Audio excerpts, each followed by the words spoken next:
I'm going to open the meeting. The Planning Board meeting in the City of New Brunswick for August 12, 2014.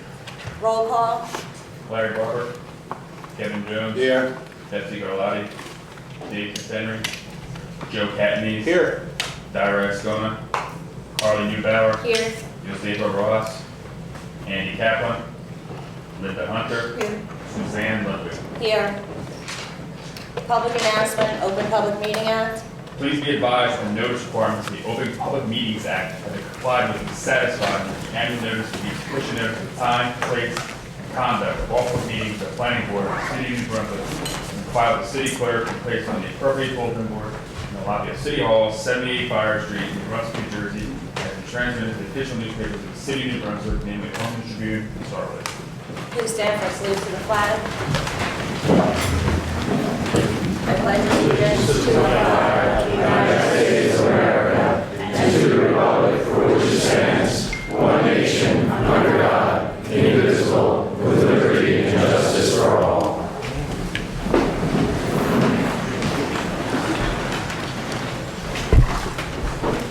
Minutes of the board's July 8, 2014 meeting.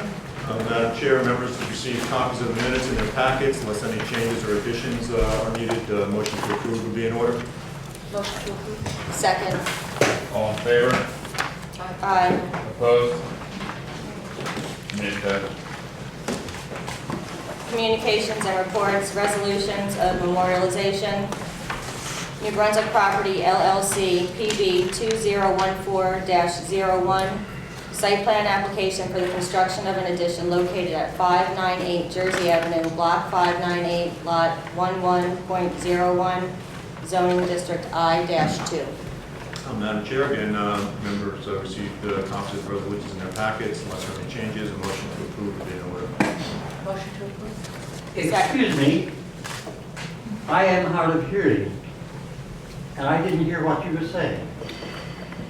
I said that the board members received copies of the resolution in their packets, and then unless there are any changes to be made to it, a motion to approve would be in order. Can't hear in the hallway. Okay, let's keep going. Yes, I did. Second. Linda Hunter, Yes. Suzanne Ludwig. Yes. Thank you.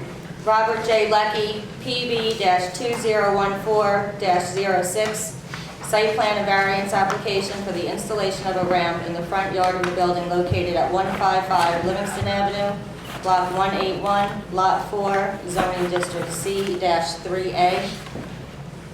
Madam Chair, you received copies of the resolution in the packets. Unless there are any changes, a motion to approve would be in order. Motion to approve. Second. Linda Hunter, Yes. Suzanne Ludwig. Yes. Good. Old business. Construction Management Associates, PB-2013-25, site plan and variance application for the construction of a residential building located at 17 Mine Street, Block 71, Lot 4.01, zoning district R-5A, and redevelopment area 2. Yes, members of the board, Thomas F. Kelso on behalf of the applicant. I just am mindful in looking around the meeting room this evening that you have a very large crowd of individuals. And there's also members of the public that are not able to enter the room and they're out into the hallway. I know I can't do much more than speak into the microphone, but if you allow me just to finish, I don't think you will be unhappy. We adjourned the meeting at the last, I guess it was 2 months ago. 3 months. As a result of the fact that there was a question as to the ability of members of the public to be able to hear the applicant, the testimony, and to make comment on the application. At that time, I know there was some reference to finding a new venue for this meeting location, and that did not occur. For the record, I just want members of the public to know, and for the board members to know, that subsequent to that last meeting, my client had the opportunity to meet with members of the Carpenters Union who made up a large part of the crowd who was here that night. Based upon those conversations that my client had with representatives, it was their understanding that there would be no union member representation here this evening. Now again, he spoke with the Carpenters Union. I can't speak for the members of the unions that are here this evening, but that was the understanding that Mr. Broder had. That information was relayed to the city, and although the city ultimately chooses the location and venue of the planning board meeting and to choose whether or not to hold a meeting here this evening or otherwise, I just want the record to reflect that we did relay that information to the city. In view of the fact that, notwithstanding that, we still have an overflow crowd in this room this evening, and it's not my client's wish not to let every member of the public who wishes to speak on the application, to listen to the testimony, and in some ways be comfortable in doing so. No one is comfortable, least of which my client and its professionals of having to stand in a corner, lean against the wall, squeeze into the pews, and stand out or stand out in the hallway. It's my client's wish and our request to once again adjourn this meeting so the city has an opportunity to identify an alternate venue. It's not in my client's interest not to have the public have a full opportunity to be heard.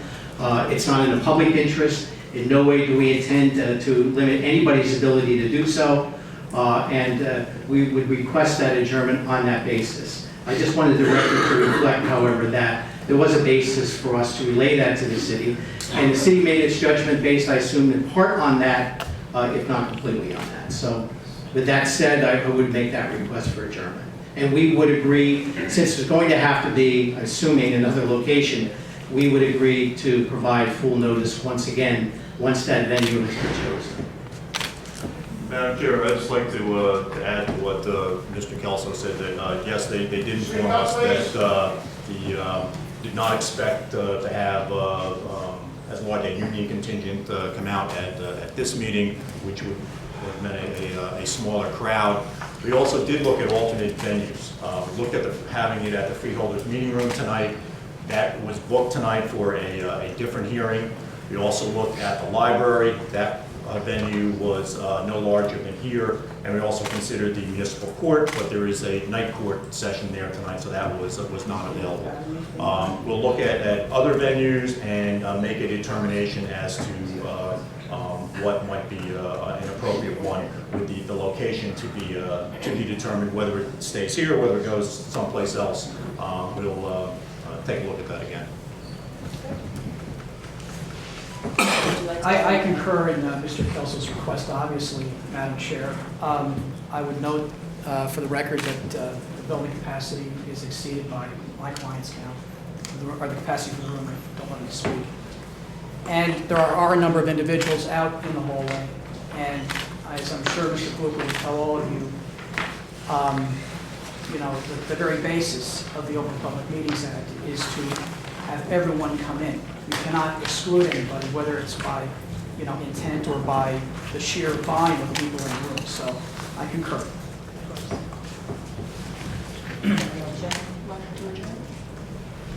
Second. So we're going to have a date, it's going to be the next scheduled meeting date? We'll look to see. You're not asking for a special meeting? No, I'm making the assumption that it'll be at the next regular meeting, but again, that will be subject to the city's determination. Do we need to vote on adjournment? Just a voice vote. All in favor? Aye. Opposed? Meeting adjourned. Thank you. All right, thank you. Thank you. Thank you.